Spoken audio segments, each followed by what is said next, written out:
Marcos Rodrigues. Muito bem, muito obrigado ao Marcelo Rocha. Esse é o Supermanhã, o ponto alto da notícia. E conforme a gente já vinha anunciando, eu recebo aqui nos estúdios da Jovem Pan a professora Isabel Cruz, tá certo? Ela é professora de enfermagem da Universidade Federal Fluminense e membro do Comitê Técnico Nacional da Saúde da População Negra. E eu estava falando para ela, confessei aqui que ao longo da minha carreira, né, já há alguns anos, eu ainda não tinha debatido o racismo e a saúde, ou o racismo também na saúde. E a Isabel estava aqui, acontece e tal, muito bem-humorada. Vamos tentar explicar isso também para os ouvintes aqui da Jovem Pan. Antes de tudo, seja bem-vinda a Alagoas, uma rápida passagem, né, já vai embora hoje de volta para o Rio. Mas, professora, a senhora veio para um debate importante aqui com os alagoanos, que é essa questão do racismo e a saúde. Quer dizer que nem a saúde escapou também aí dessa problemática, né, que envergonha o Brasil internacionalmente, professora? Muito bom dia. Bom dia, eu começo dando bom dia a todos os alagoanos, a todos os ouvintes da Jovem Pan, e começo também agradecendo a acolhida do Estado, da cidade, da Universidade Federal de Alagoas, do Conselho Estadual de Saúde, particularmente do professor Jorge Riscado, essa oportunidade de virmos aqui debater sobre a saúde da população negra e principalmente debater sobre o fortalecimento do Sistema Único de Saúde e o bem-estar e a melhoria das condições de saúde para todas as pessoas no Brasil. Infelizmente, a área da saúde, o ambiente de saúde, seja a unidade básica, sejam hospitais, não importa, não estão livres de uma ideologia, né? A ideologia a gente pode comparar, infelizmente, ao ar que a gente respira. Ela é uma estratégia, um pensamento tacanho que acaba contaminando a todos e todas. Então, se o país tem ainda o racismo como um dos seus problemas viscerais, históricos, não seria a área da saúde uma área que estaria isenta dela. Afinal de contas, nós, trabalhadores da saúde, profissionais de saúde, docentes, somos pessoas e estamos sujeitos a sermos contaminados com os mesmos estereótipos, com os mesmos esquemas, com as mesmas ideologias que perpassam a sociedade, né? De qualquer forma, todo profissional, você jornalista, eu enfermeira, médico, advogado, o que for, e qualquer pessoa, nós temos a obrigação pessoal e profissional de fazermos uma autocrítica, de verificarmos na nossa consciência se o nosso pensamento, se as nossas atitudes são carregadas de vieses, seja de raça contra pessoas negras, indígenas, o que for, ou ciganas, seja de gênero, eu odeio mulher, ou então não gosto de homem, sou misógino, ou então em relação à orientação sexual das pessoas, enfim. Será que os nossos pensamentos não geram em nós atitudes desrespeitosas e ações danosas? É essa autocrítica que todos e todas temos que fazer, e principalmente quando estamos no exercício da nossa profissão. Porque o nosso cliente, o nosso parceiro, o nosso usuário, o nosso paciente, ele não nos busca por viés, ele nos busca por uma competência, por uma técnica. E nós temos que entregar o melhor produto, um produto ético, que é a nossa competência e o conhecimento. Né? Que então, é isso que tem que acontecer, exatamente. Independente de raça, né, cor, enfim. Credo, religioso. Ainda mais, professora, quando a gente se refere ao Sistema Único de Saúde, né, que por mais que se tente criticar e derrotar o sistema, apresentar como algo derrotado, é um modelo que serve para o mundo todo, exatamente porque, enquanto, em tese, ele é programado e projetado para atender a todos, né? Se aqui a colagem tem os desvios, tem problemas administrativos, mas o SUS é esse modelo democrático, inclusive, de acesso. Eu queria até aproveitar uma oportunidade de resgatar a história do SUS rapidamente. Primeiro, que o Sistema Único de Saúde é uma conquista do povo brasileiro. Eu, pessoalmente, e muitos outros, fomos às ruas em 1985, 86, pela Constituinte e pela inclusão do Sistema Único de Saúde público de acesso universal para todas as pessoas no Brasil. E o povo brasileiro conquistou este direito. Quem é um pouquinho mais antigo vai lembrar que antigamente só tinha direito a ir para o hospital quem tinha carteira assinada, quem era trabalhador, quem não tinha algum emprego, gramava aí apenas numa emergência vagabunda que existia. Hoje o direito a todos, a qualquer pessoa, independente de renda social de qualquer coisa, de ter acesso a qualquer tratamento, isso está garantido na Constituição, não foi uma conquista da aristocracia, não foi uma conquista de dono de hospital, não foi uma conquista dos burocratas da saúde, foi uma conquista do povo brasileiro. Agora, para implementar, existem os boicotes, existem as pessoas que não conhecem a história, existem as pessoas também que não têm compromisso, existem problemas, óbvio. E nós aqui estamos, pelo menos, graças a Deus, do lado daqueles que estão tentando corrigir, melhorar e aperfeiçoar esse sistema de acesso universal que vários países do mundo não o possuem.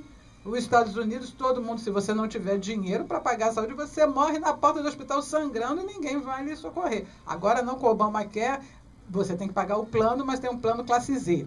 E por aí vai. Então, o Sistema Único de Saúde é uma conquista do povo brasileiro e vamos zelar por ele, vamos trabalhar firmemente para preservá-lo, porque querem torná-lo privado. Né? E se ele, agora nós temos recursos para torná-lo público. E a Política Nacional de Saúde Integral da População Negra, voltando para a questão do racismo na saúde, ela vem para somar esforços no sentido de tornar a relação dos pacientes com os profissionais de saúde livre de preconceitos, livre de discriminações, livre de estereótipos raciais. Porque as pessoas são cidadãs, pagam seus impostos, têm o direito de receber um tratamento justo, um tratamento equânime e alcançar os mesmos resultados de saúde dos grupos poderosos que não deveriam ser poderosos, porque numa democracia todos realmente deveriam ser iguais. Muito bem, são 10 horas e 25 minutos. Repita. 10 e 25, aqui nos estúdios da Jovem Pan, recebemos a professora de enfermagem da Universidade Federal Fluminense e membro do Comitê Técnico Nacional de Saúde da População Negra, professora Isabel Cruz. Professora, então o Brasil vive uma incoerência que ela realmente é algo para a gente refletir. Ao passo em que a população negra, nesse momento, sofre mais com o desemprego, sofre com o acesso à escola, sofre, e por essas condições sociais, naturalmente, só lhes resta para o atendimento o SUS, em grande parte, mas ainda assim, ainda tem esse problema de enfrentar essa questão da cor e da raça nesse processo também de atendimento. Como é que isso acontece? É de profissionais, é do próprio sistema, o próprio acesso às unidades, professora? Bom, então vamos por partes, como diria Jaco Estripador. Bom, primeiro que a raça e a cor não é o problema.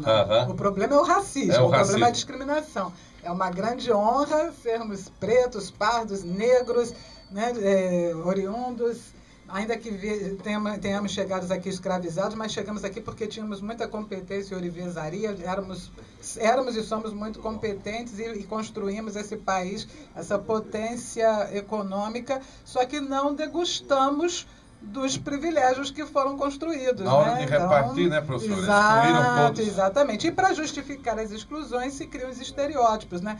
Relacionam cor e raça a tudo que é ruim, a tudo que é negativo, e com isso se cria uma cultura de animosidade em relação à população. Às vezes alguns elementos da população, ainda que tenham desvios, são pensados como exemplos negativos para reforçar indefinidamente o estereótipo. Então esse é um aspecto. A raça e a cor não é o problema é o racismo. A questão que a gente tem dentro da saúde, a gente tem duas grandes pontas, digamos assim, do mesmo fenômeno. Eu costumo dizer que são faces da mesma moeda. Do lado de uma face, a face racista institucional, o racismo institucional, é o racismo do Estado brasileiro. Como é que ele se manifesta? Quando nós levantamos os dados da população, os dados epidemiológicos, e comparamos esses dados, os dados das doenças, da morbimortalidade, nós verificamos que mesmo sobre o mesmo sistema de saúde, sobre o mesmo atendimento, sobre o mesmo tratamento, os mesmos profissionais de saúde, a taxa de mortalidade é diferente de brancos e negros, havendo uma grande mortalidade da população negra em relação à população branca. No caso aqui, entendido população branca como o grupo hegemônico, o grupo que está no poder. Não somos nós contra os brancos, é uma questão da construção dos privilégios e dos desprivilegiados. Nem que todos esses brancos sejam privilegiados, mas é uma situação, digamos assim, histórica, antropológica, sociológica, por aí vai. Bom, esse é um ponto. Então, o Estado brasileiro, o ministro da Saúde, o governo brasileiro, olha esses dados e sabe que há uma mortalidade, uma morbidade exagerada na população negra, mesmo sob o mesmo atendimento. E não toma providências. Isso é crime. Isso é crime, porque deveria o quê? Buscar verificar o que está acontecendo e corrigir. Né? Bom, então esse é um tipo de racismo, é um lado da moeda. No outro lado da moeda, você tem o viés implícito. O que é o viés implícito? O viés implícito está na pessoa, aí, digamos, no agente do racismo, que pode ser o profissional de saúde, pode ser o porteiro da unidade de saúde, pode ser qualquer pessoa dentro da estrutura de saúde. Essa pessoa com esse viés racista, ela às vezes até no discurso, na sua fala, dos dentes para fora, ela diz, não, todas as pessoas são iguais, eu não sou racista. Mas quando ela age, quando ela se vê diante de uma pessoa preta, vou usar a expressão preta, porque o preto não precisa necessariamente ser negro por ser uma questão política, mas enfim, surge nela algumas emoções assim profundas e ruins e ela pode ser tratada de forma raivosa, ela pode ser indiferente, ela pode ter várias reações. Desconsiderar até a dor. Desconsiderar, exatamente, deixar em dor, enfim, criar situações e que objetivamente você não teria razão para aquilo, como se objetivamente alguém pudesse fazer o outro sofrer, né? Mas enfim, né? Então é o que a gente chama do viés implícito. Às vezes o indivíduo ele age contra o outro, mas ele não tem ainda uma consciência plena de que ele está fazendo isso sem uma razão objetiva. Ele está fazendo isso por conta desses estereótipos que estão muito fortes nele. Talvez seja mais fácil as pessoas verem isso em relação aos homens, né? Tem homens que adoram mulheres e, no entanto, cai de tapa em cima delas, né? E, mas eu amo mulher, eu gosto muito de mulher, e pá, pá, pá, pá, pá. Por exemplo, ele é um discriminador, ele tem uma discriminação de gênero, embora ele diga, não, eu gosto muito de mulher, e por aí vai, então, mal comparando isso. Tem gente que acha que é todo mundo igual, mas, na verdade, trata de forma diferente, sim, não é? Então, são duas faces da mesma moeda. Uma é o Estado brasileiro, é o governo brasileiro alimentando e mantendo o racismo. E outro é o indivíduo, na sua forma inconsciente, sendo agente desse racismo. Né? Ele realmente realizando a ação que causa o dano. Pode ser um dano físico, né? Por exemplo, numa instituição de saúde, o indivíduo está com dor, o profissional ele pode não chamar, não xingar nem nada, mas dizer assim, isso aí é impressão sua, você é forte pra caramba, que há? Nada disso. Já te dei um remédio, que não passou, não? Né? E a pessoa... Quer dizer que há um acúmulo de experiências e relatos que passam por essa realidade. Isso que a senhora está se relatando são exemplos, né, obviamente, de situações vivenciadas. Isso é em todo o Brasil, professora? Sim, isso é do mundo. Se fosse só o Brasil, o problema estava bom, era talvez mais fácil de resolver. Você tem essas situações a dor, né, de causar, de deixar em dor, né, ou tratar subclinicamente a dor, não dar a quantidade de medicamento necessária e suficiente. Você tem a questão mesmo da indiferença, do não olhar nos olhos. Não são poucos os pacientes que se queixam que o profissional de saúde não olhou nos olhos. Não disse o nome, né? Não disse a função. A pessoa é tratada como um quilo de alcatra, né? E essas pequenas animosidades, elas criam no paciente, primeiro nesse Brasil, existe aquela compreensão de que não, ele está me tratando assim porque eu sou pobre. Se eu estivesse dinheiro para o plano de saúde, se eu estivesse no hospital privado, seria tratado diferente. O que não é verdade. Né? O que não é verdade. Primeiro que o SUS, o Sistema Único de Saúde, engloba o setor público e o setor privado. Então, o que nós estamos discutindo aqui não é uma política para atendimento no setor público. Isso aqui é uma política para atendimento no setor saúde, seja ele público ou privado, porque todos Ambos os segmentos fazem parte do mesmo sistema. Essa é uma condição. E segundo, que o profissional também no setor privado, aqui mesmo em Alagoas, vocês têm um ditado que eu também uso muito lá no Rio, o cesteiro que faz um cesto, faz um cento, né? Quem cuida mal no setor público, ele depois que está atuando no setor privado, ele não troca o jaleco e agora é só sorriso, não. Ele continua tratando do mesmo jeito, porque quando ele vê o indivíduo que se configura no estereótipo, ele trata o estereotipado, a pessoa estereotipada daquela forma desrespeitosa, não é? As pessoas, a pessoa negra, preta, ela não anda com um crachá na testa, dizendo assim, eu sou médico, eu sou advogado, eu ganho 20 mil por mês. Não, aliás, como se fossem esses valores a serem respeitados. A gente tem que ser respeitado porque a gente é ser humano. Mas o que eu quero dizer é que, independente do que a pessoa possa ser, ainda que ela possa ser um São Benedito aqui na Terra, ela será destratada por pertencer a um grupo racial que, nesta sociedade, é tratado de forma discriminada. E esse comportamento, essa atitude, infelizmente, as pessoas a praticam de forma, entendo eu, inconsciente, e a Política Nacional de Saúde Integrada à População Negra foi essa a razão da nossa visita aqui, discutir isso dentro do Conselho Estadual de Saúde, no sentido de criar um Comitê Técnico Alagoano de Saúde da População Negra, para a gente fazer um trabalho regular, sistematizado, constante, de melhoria do atendimento da população.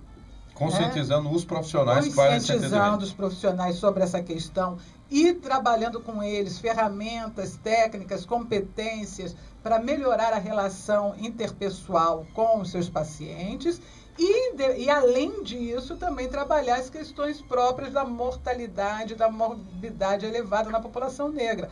Por exemplo, nós não podemos admitir a taxa elevadíssima de morte materna, né, em especial de mulheres negras, né, ou seja, morrer de parto em 2015, num país de grau de desenvolvimento do Brasil, isto é um absurdo, isso é um extermínio. E os dados apontam que as mulheres negras... 6, 7 vezes mais do que as mulheres brancas, o que já é indecente. Ô, professora, desde a falta, inclusive, já do pré-natal, já sem acompanhamento... Passa pelo pré-natal sem qualidade, passa, letra A, ausência de pré-natal, letra B, pré-natal sem qualidade, letra C, pré-natal sem qualidade insuficiente, porque quando eu falo pré-natal sem qualidade, às vezes a mulher pode até passar por 7 consultas, que já é menos do que o preconizado. Mas mesmo essas 7 consultas, às vezes o indivíduo ele é consultado, mas ele não é diagnosticado, ou seja, passa pela consulta e nada acontece. Sabe como se fosse um dado estatístico. Aquilo passa assim... Por exemplo, a mulher pode passar pela consulta, ser verificado que ela tem a pressão alta ali na gestação e nada é feito para corrigir, e monitorar e acompanhar a pressão alta e ter um cuidado mais atento durante o parto e o puerpério por conta da eclâmpsia. Então, o que adiantou 7 consultas se não acendeu a luz vermelha para o risco? Então, foram 7 consultas que atendeu assim, olha... Teve 7 consultas, ok, mas não resolveu. A gente quer resolutividade. Claro. Se há um diagnóstico, esse diagnóstico tem que ser resolvido. Então, o que eu insisto, morrer de parto é uma vergonha. Era como se você morresse porque teve um fecaloma. Pô, você morre porque está com constipação? É natural, o parto é um fenômeno natural. Então, a mulher morrer de parto já é indecente, né? Não é impossível, mas é indecente.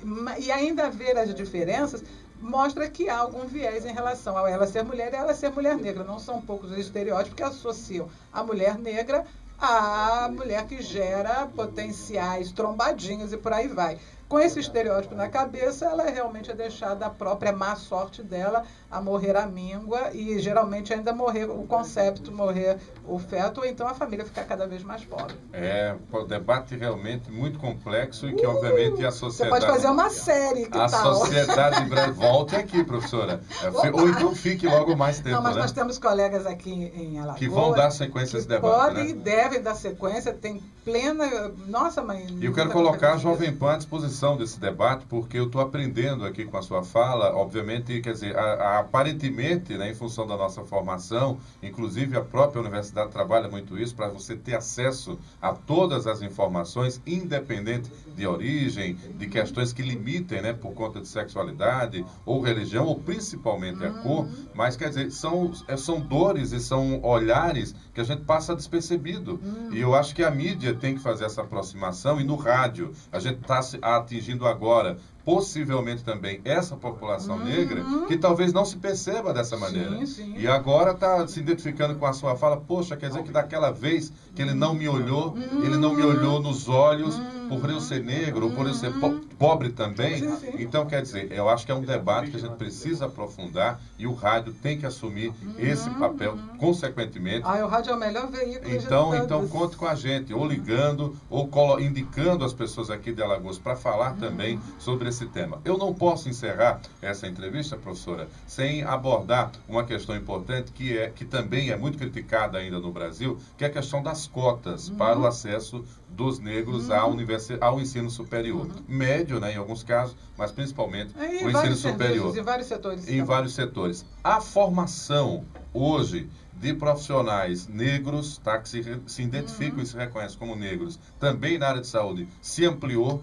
E se essa ampliação é a perspectiva de mudar também esse olhar, esse viés para o atendimento da população negra, professora? Ok, eu vou responder mais parcialmente porque alguns dados eu não tenho. E ainda estão sendo tabulados porque isso é um dado novo no Brasil, né? O que eu posso dizer é o seguinte, primeiro a questão das cotas foi uma grande conquista nossa, e quando eu falo nossa, não é só da população negra, mas da sociedade como um todo, porque quando a sociedade reconhece que erra, e a sociedade parte para corrigir o erro, isso é bom para todos, porque ninguém está livre de errar. Nós não somos perfeitos. O nosso erro é permanecer nele.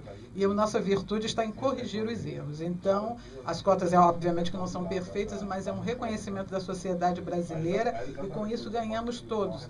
Tanto é que outras cotas são criadas ou foram surgidas, porque quando você entende que há grupos vulneráveis, né, se propõe a cota no sentido de dar uma vantagem adicional para haver uma equidade, haver justiça.